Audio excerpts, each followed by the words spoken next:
So, what's trending? Bridging your Catholic faith with your everyday life. You're listening to Trending with Timmery on Relevant Radio.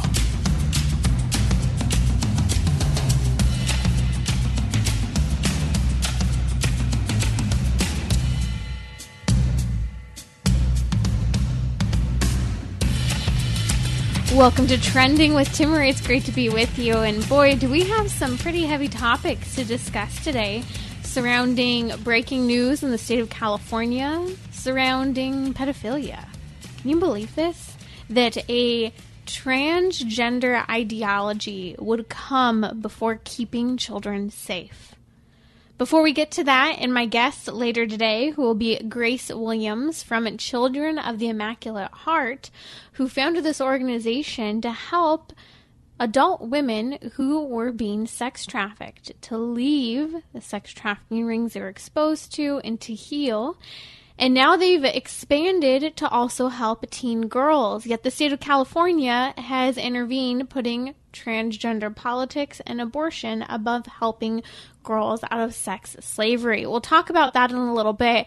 But speaking of saving children and protecting them, here's an incredible story, and it reminds me a little bit of some of the work I've had the opportunity to be involved in.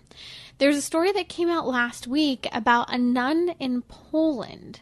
The Franciscan Sisters, the family of Mary in Warsaw, Poland, have a window of life box, as they call it, in their convent wall. Now, this is where if a mother, or father for that matter, finds themselves for some reason unable or not desiring to care for their child after delivering the baby, they can place the baby in this anonymous box to surrender their child to be protected and cared for. The nuns named this baby girl that they found in their window of life box last week Zuzia. They contacted the police, called an ambulance, and the Archdiocese of Warsaw have commented that the baby was born August 24th to emergency room doctors. Now, this is the 18th baby that this little window of life box has saved at this orphanage wall in the last 12 years. I have to tell you, people forget sometimes how simple it is to help people who are in crisis pregnancy situations or crisis situations change in an instant the circumstances they are in. I've told you before, I have seen firsthand working in the crisis pregnancy centers the miraculous done for women who thought they had no options, who maybe even had family and friends turn their backs on them. Yet, through the intercession of counselors at a crisis pregnancy center and their volunteers and donors who are willing to house them, provide a car, provide some forms of therapy, job training, education, babysitting, or even money for rent, you name it, lives have been saved. And this is what I'm reminded of as I look at this story of this Polish nun who discovered a baby in the window of life box.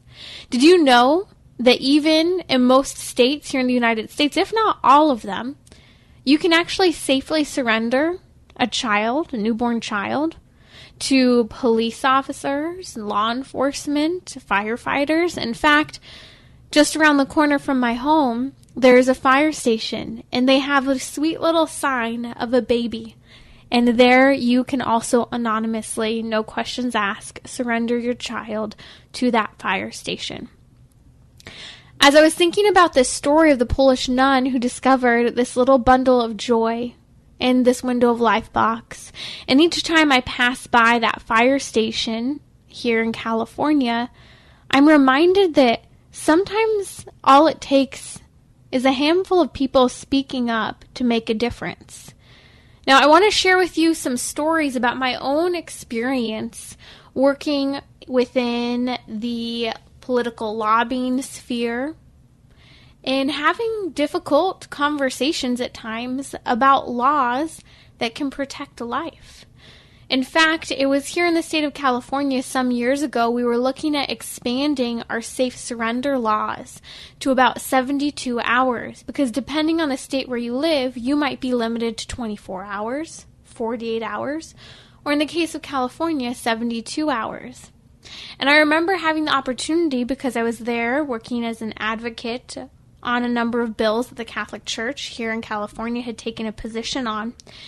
And in collaborating with our bishops in California, we went to our California state capitol and spoke to our legislators who were getting ready to vote on various bills that would change the course of a woman's life, because it would make it so that she didn't feel like her only option was an abortion, and she knew that she could safely surrender her child, her newborn child, for safe care. And we've seen the expansion of safe surrender laws across the country because people just like you are willing to speak up and say something. You see, sometimes various bills come up, like a safe surrender law, which is similar to what we saw in Poland in that story I shared with you just a moment ago. And yet, for some reason, they become so politicized that they aren't passed. People don't have enough information. They don't understand what a simple difference can be made by this one law. But also we can see laws work in the opposite direction as well. I think about the battle we faced here in the state of California over the last 15 years surrounding physician-assisted suicide. Now, if you don't know what physician-assisted suicide is, it is where a person could decide that they want their physician to administer a lethal dosage of medication to end their life. This is legal in California.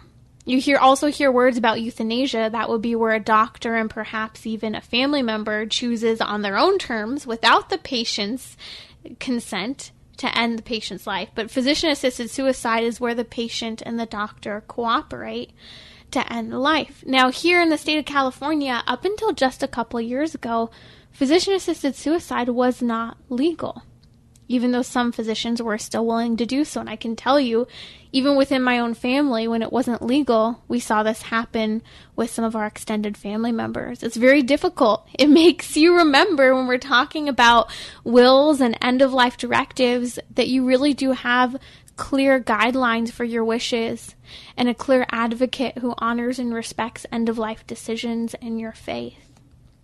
Now, physician-assisted suicide back in 2007 was on the brink of being passed. I had the opportunity with a family to travel to Sacramento just the night before the bill was about to be voted on. They had all the votes they needed in order to pass the physician-assisted suicide bill at that time in 2007. Now, we traveled to Sacramento with a handful of individuals, my parents, who helped to transport, in particular, a family friend of ours who had ALS, who was paralyzed from the neck down. We had a Catholic medical doctor who had been practicing his work for over 50 years, both in the United States and abroad. And we were all there to advocate for the patients like Barry McElhone and others who were susceptible to bouts of depression and anxiety and hopelessness in the midst of illnesses like his own. And let me tell you this, we spent the end of that day hours locked out of an office of one of the major authors of the physician-assisted suicide bill. And one of her advocates there, one of her top counselors who worked in her office, sat in the hallway with all of us for a couple of hours. And her heart and mind was changed about the physician-assisted suicide law. Guess what happened the next day? The day before, they had all the votes necessary for physician-assisted suicide to become the law of the land in California. But that next day, the author of the bill rescinded their own support of their own bill, considering that they needed to consider this further. And so what we saw is that in 2007, physician-assisted suicide was not passed, and it took nearly 10 more years and countless lives saved because the law didn't change, because people were willing to speak up, share their testimony, and say why this harms other individuals.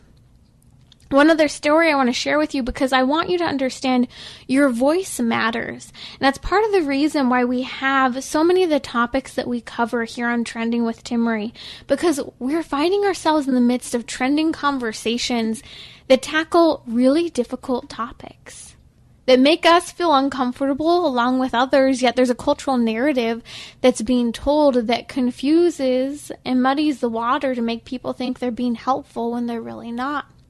Here in the state of California, we've been fighting a bill called AB, Assembly Bill 2218. And when it was being heard a couple of weeks ago before one of the committees, my good friend Michael Gasparo, who's regularly here with us on Trending with Timmery, he's a marriage and family therapist, as well as my mom and myself, all had the opportunity to testify at a hearing against this bill that would fund sterilizing transgender treatments for minors here in the state of California. It's mutilation.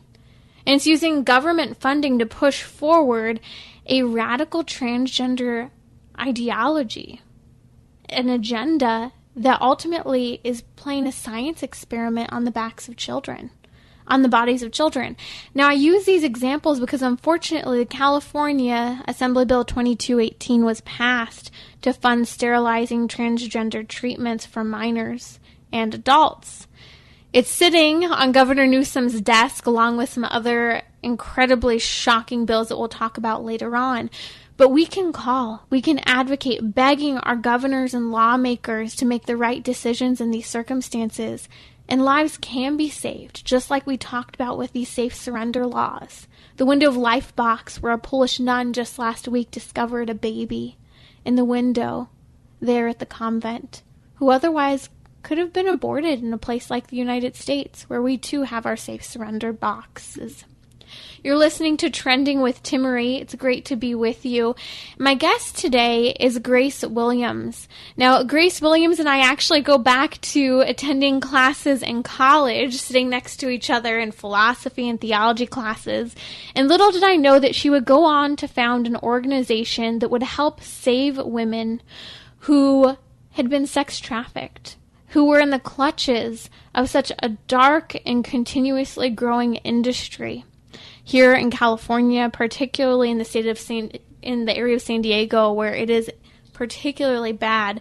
Now, Grace is going to share with us a little later on about the battle that her home for minors has faced against the state of California, where gender politics have been pushed over really helping teen girls here in California. We'll share with you a little bit about that because there's some good news that came out, but many lessons to be learned.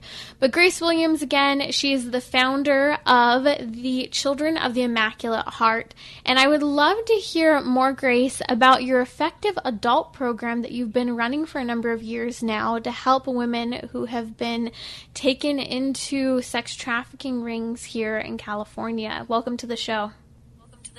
Hi, Timmery. Thanks for having me. Can you tell me more about your effective adult program for these adult women and why you decided to start it as well? Absolutely. I guess God knows if it's effective or not, but we do our best. So we work with women.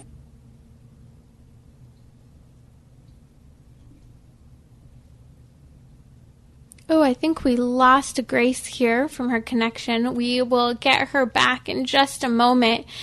So, Grace, I'm going to share with you a little bit more about the state battle that she's been facing. So, I won't get ahead of us too much. I'll allow her to share when she's back in a moment about the adult program for women to help take them out of the clutches of sex trafficking rings.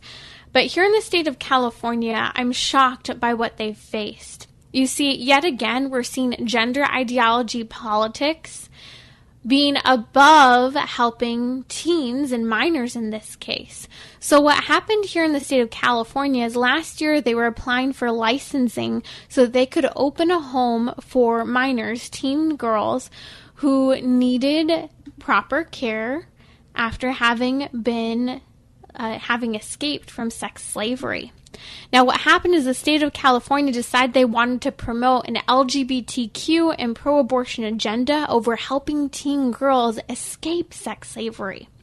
They decided to really overreach the government's control and increase exposure of girls even to abortion and to the gender politics of sex changes and various things that they expected this home to be advocates for.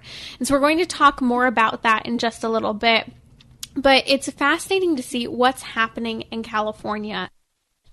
This isn't the only instance where we're seeing gender ideology, the gender agenda, coming above protecting minors. In fact, breaking news out today, the California Senate Bill 145 was passed that gives child sex offenders a pass by not requiring them to register as pedophiles.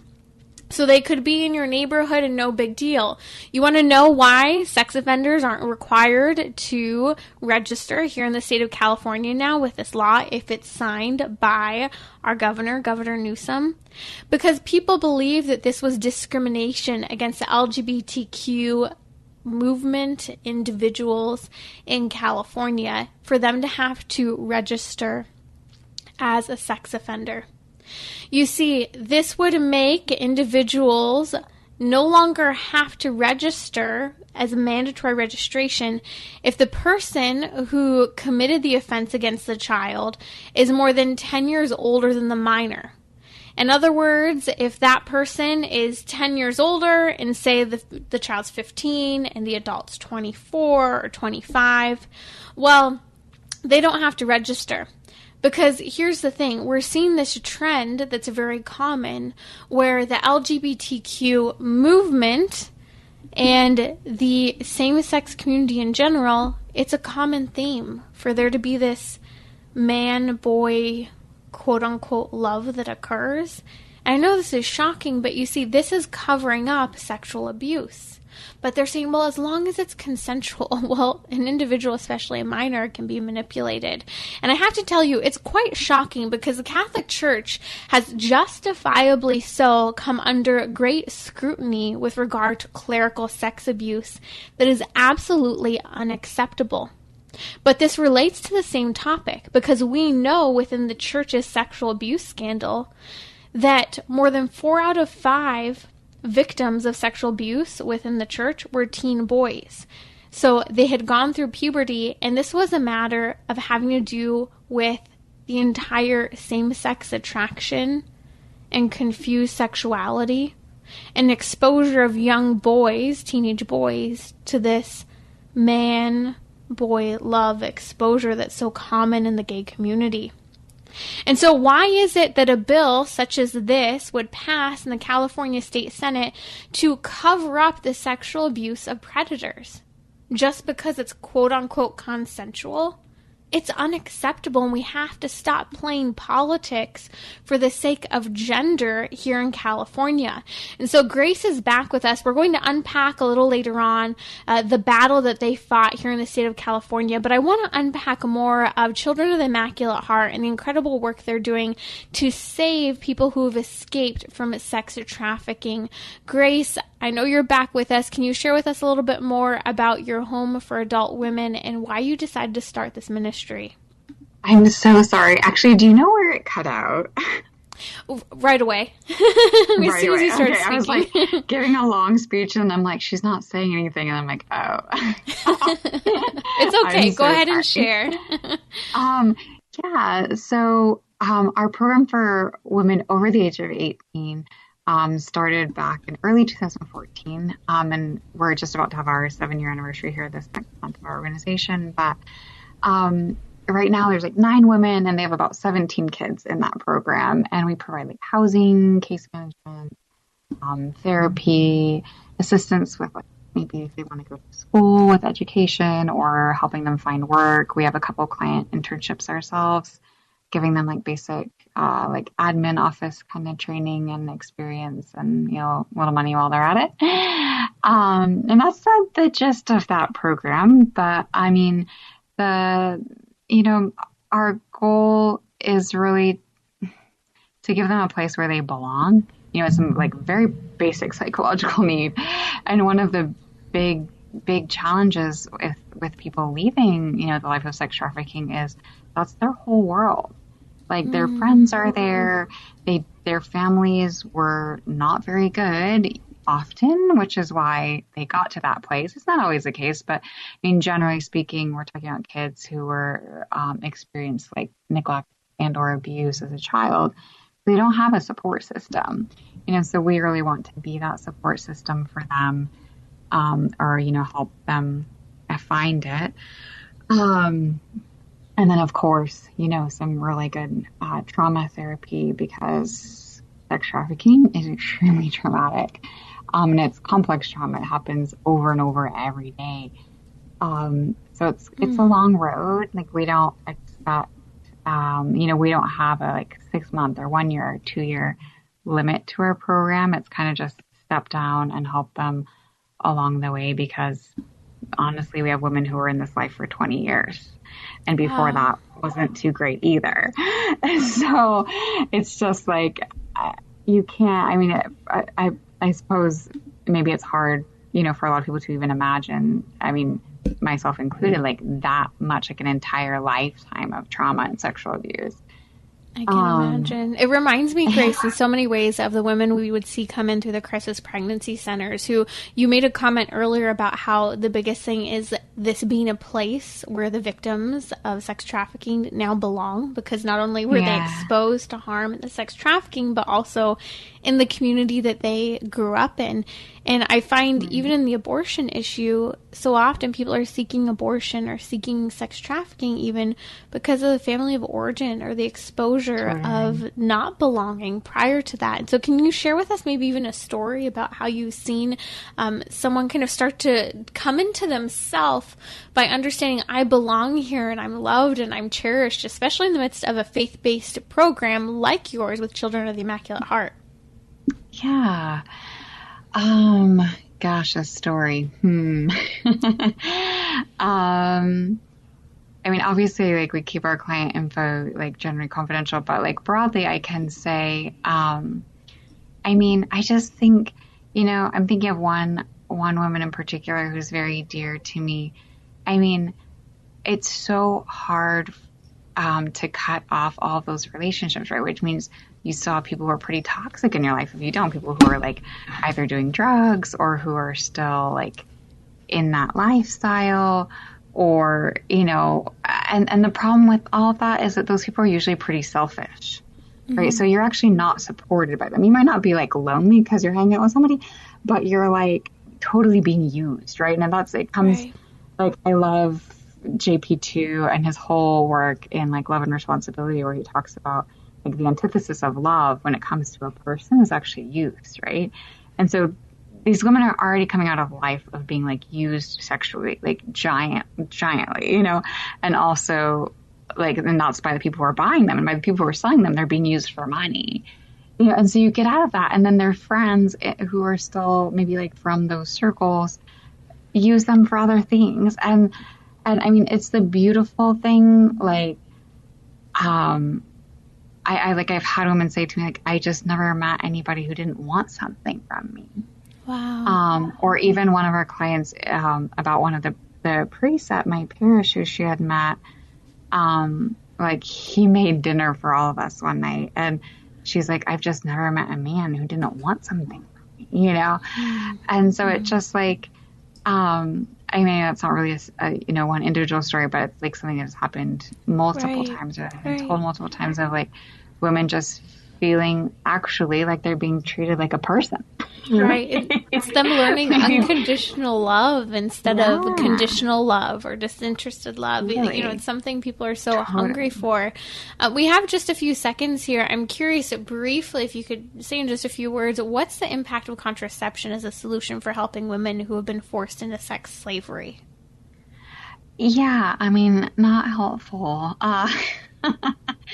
It's maybe goes without saying, if you would think about it for 1 minute, that sex trafficking could not exist on the scale that it exists right now without contraception. You cannot sell a woman or child for sex 10 times a day without contraceptives. Like, so I mean, the whole sex trafficking industry is completely dependent on the fact of these women not getting pregnant like every month, you know? That's Grace Williams from Children of the Immaculate Heart. We'll be right back to talk more about her work in helping save victims of sex trafficking.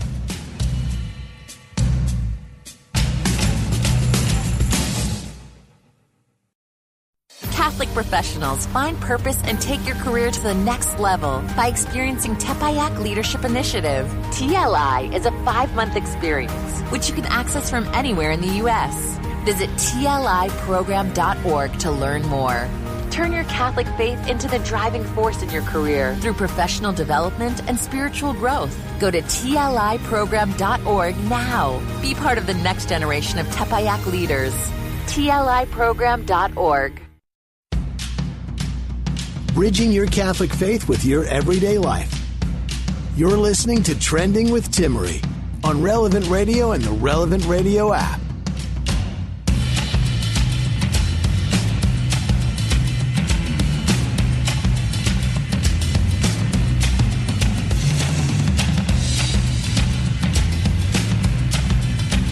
Welcome back to Trending. If you'd like to weigh in on the conversation, the number's 1-888-914-9149. Again, 1-888-914-9149.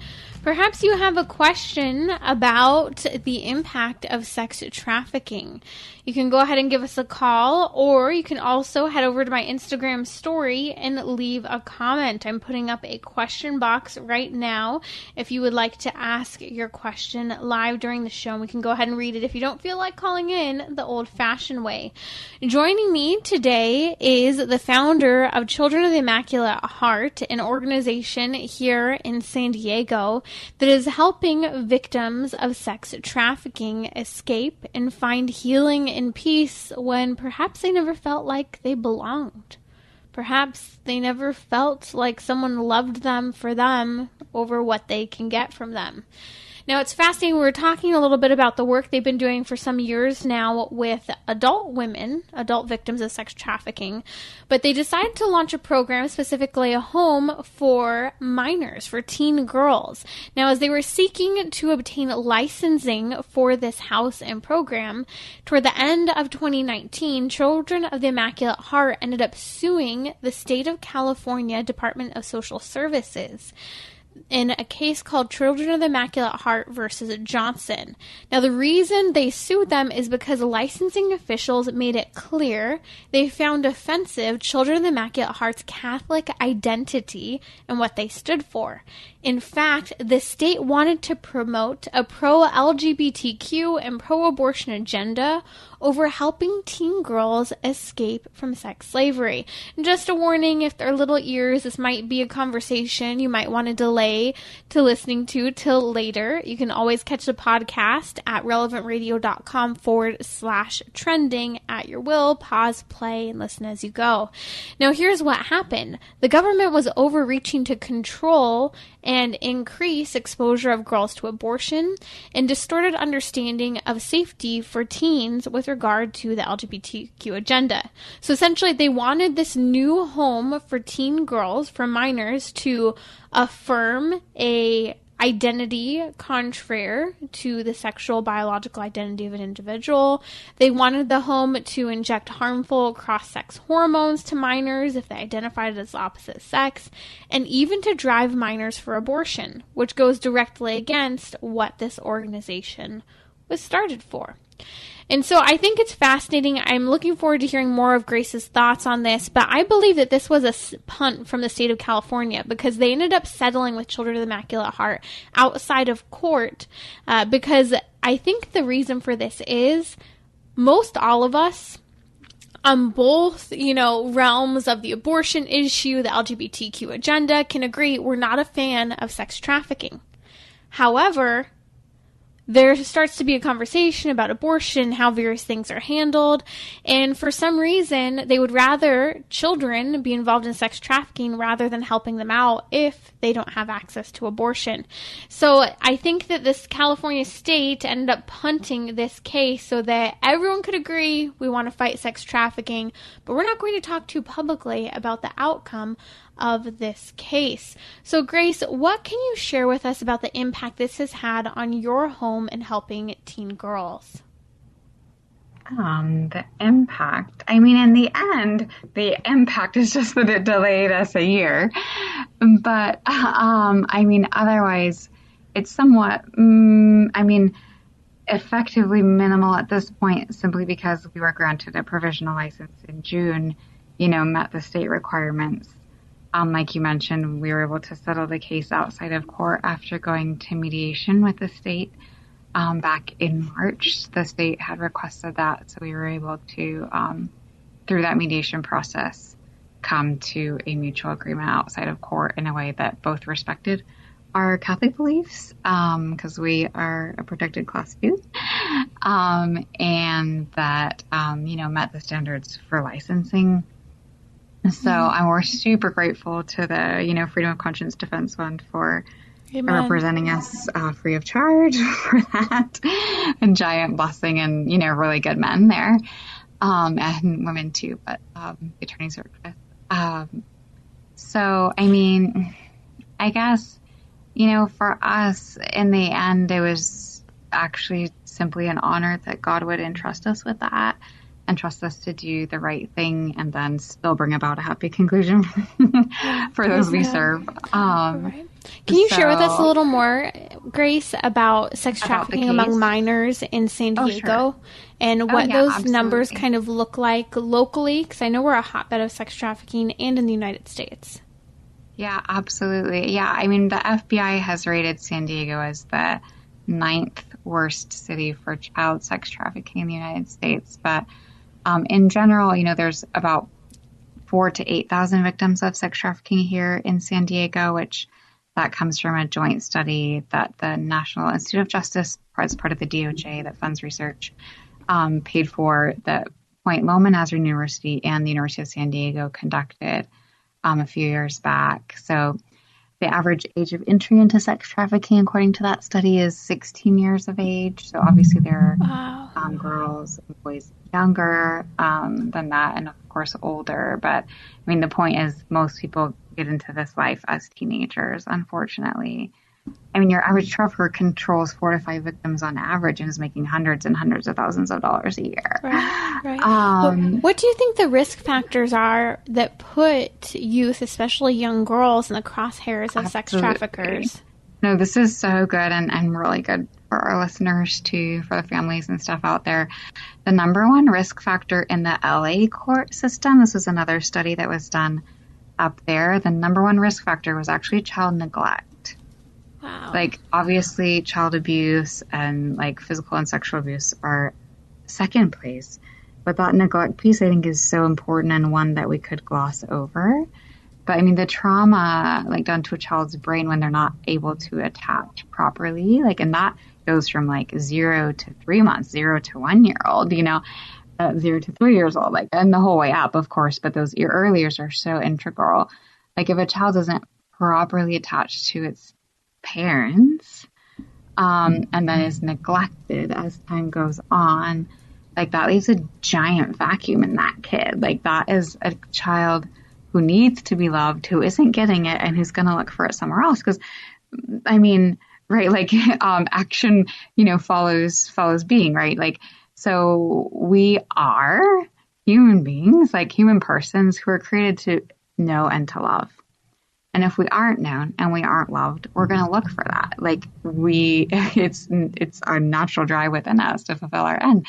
And so, unfortunately, girls, and boys, but the boy sex trafficking thing happens usually extremely differently than the girls, and we can talk about that if you want.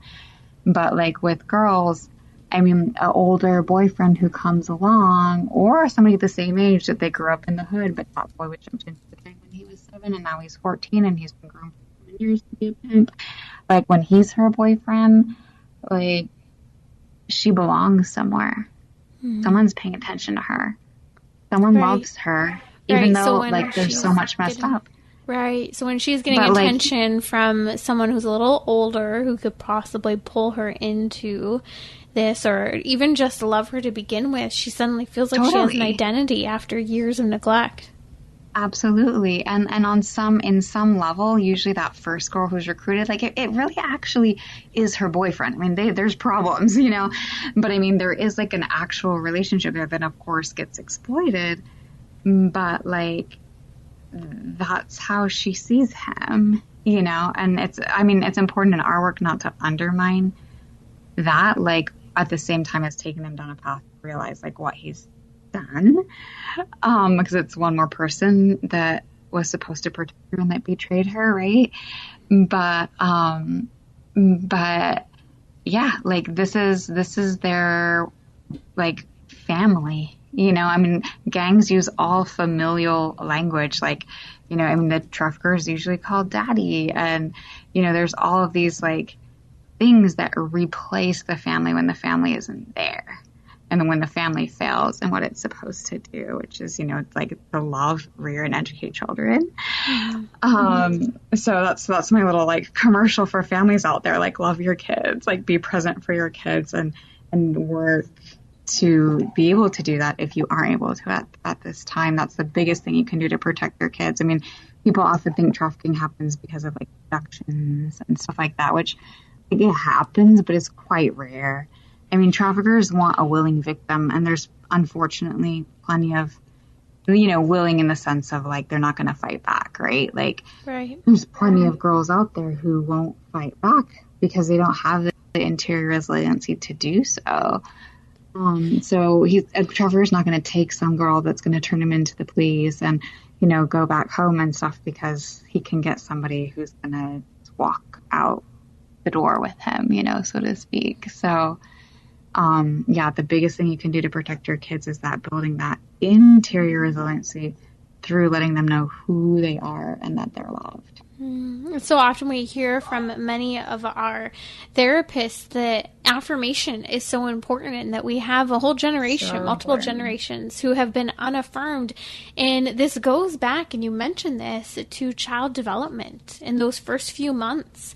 You know, knowing and having that face-to-face contact with a mother that little do we know is actually forming and teaching the new person early on to have proper attachments to human beings. And when that doesn't occur within those first 5 years in the proper stages that it's meant to, it puts, Grace, people at risk who we wouldn't think were at risk. So tell me a little bit about who's at risk, because I think we make this assumption that it's maybe just people who are not as well educated or of the same economic status.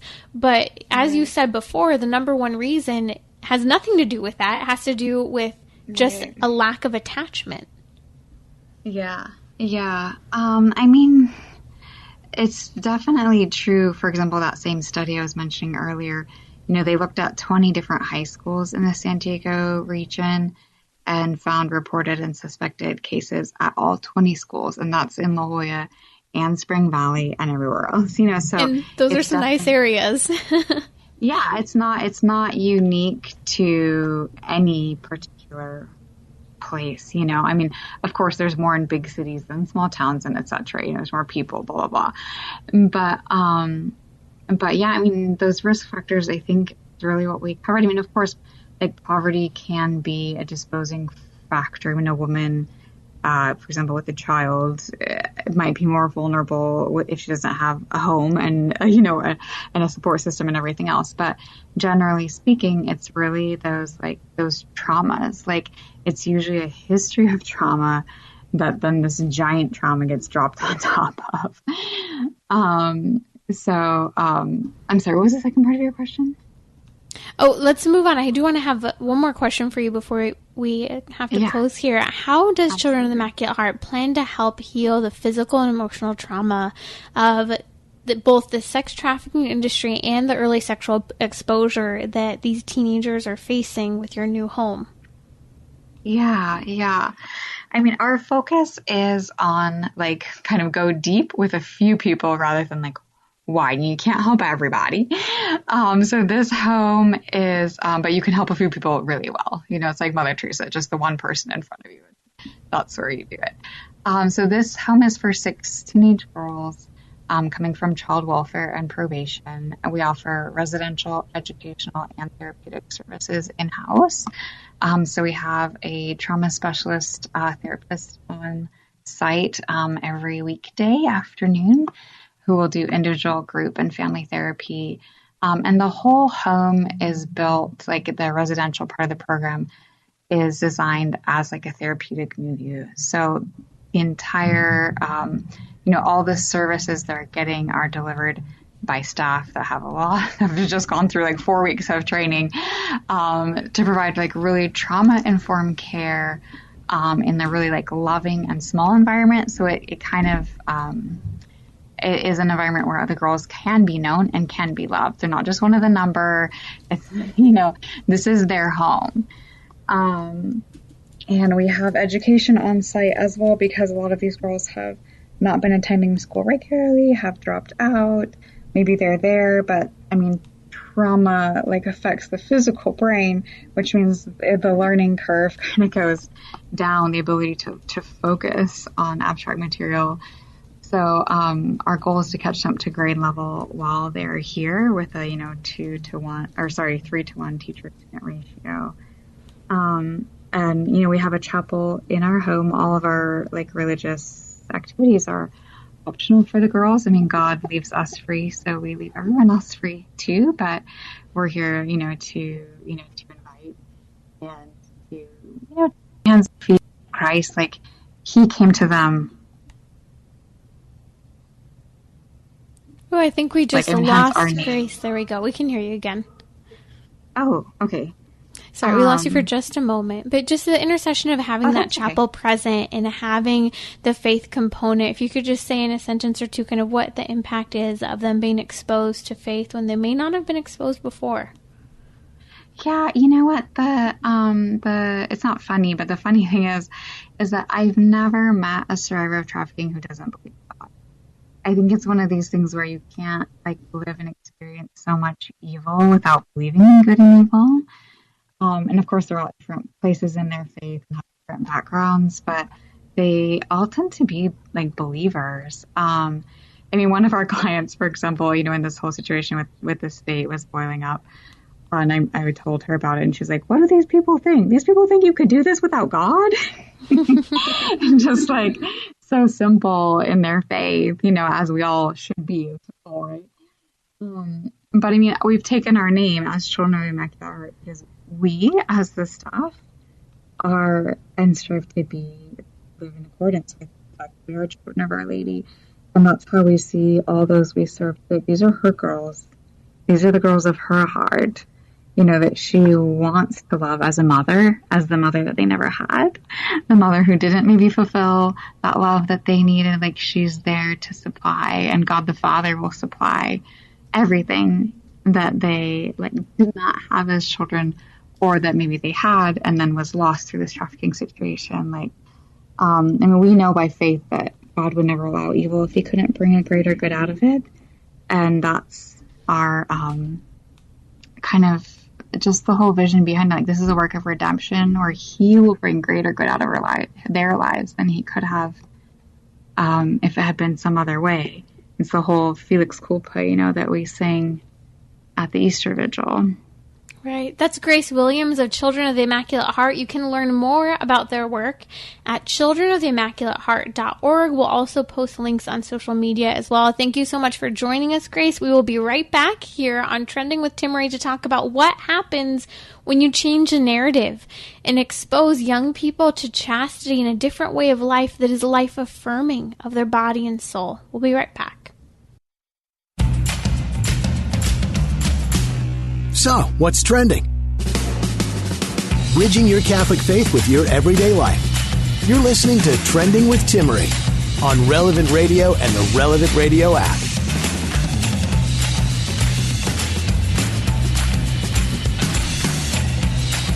Today we've been talking a lot about the impact of various laws and the impact of things such as sex trafficking, transgenderism, the gender ideology being forced in California over helping save women and children. And it reminds me at the heart of this issue, as Grace Williams shared with us just a moment ago from Children of the Immaculate Heart, that when affirmation is missing from a young woman's life, how susceptible she is. Even if there is affluence, even if there is education, that when someone does not feel loved, it puts them at great risk of sex trafficking. Having worked in the crisis pregnancy centers, I can tell you it puts them at great risk of having an abortion. It puts them at great risk of making decisions throughout their life because they're searching for love, as we know that song, searching for love in all the wrong places.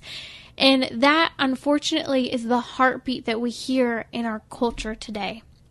But what happens when a different story is told? What happens when we give life-affirming education information about chastity? And I'm not just talking about abstinence, where we say sex is meant for marriage, or we say, or even better, I think, unfortunately, what sometimes we hear is that just don't do it. And that's the only reason why.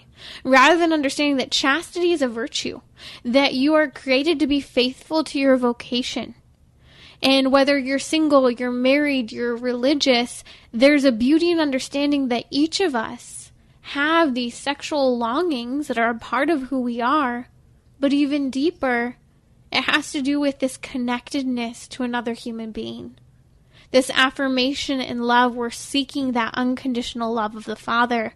Yet even we struggle in our simple friendships to show that unconditional love. I remember some years ago when a friend of mine and I were hiking, and at the time she was studying to be a therapist, and she was talking about how one of the greatest damages done today to so many people is that they're constantly exposed to love in the wrong way. That is, they need what she referred to as disinterested love. That is, people needed to be loved in a way that didn't require something of them. That they weren't having to fulfill some commitment physically, emotionally, verbally to another person. Yet in our modern landscape, so often people have this quid pro quo reaction that in order to get love, I have to do something. That a child has to draw a picture for the parent in order to be loved and affirmed. Has to get the right grades. Has to dress the right way. Has to participate in the correct activities. We hear studies and therapists speaking out saying that the number one difficulty that millennials have, their number one complaint, is that there are too many options. Well, maybe the problem is that we haven't presented the option of chastity. We haven't exposed them to an ethic that not just touches on the realm of sexuality, but the whole person. That calls them to a greater calling of intimacy, of a better understanding of them, their own body, of themselves. You see, so often I have the opportunity to speak to young people from middle school all the way into those young adult years, and they're hungry for this message. A message of hope and love and generosity. It's a message that unfortunately only our Christian churches are willing to advocate for in the modern culture. You no longer hear this in most areas. A few years ago, even in the state of California, we had abstinence-only education in some of our public school districts. Now that's been overridden by comprehensive sex education that tells a different story to all children, that reduces them to their body and their body parts. And yet again, they're taught to use their body in a way that seeks some sort of physical affirmation, either in their own body or with others.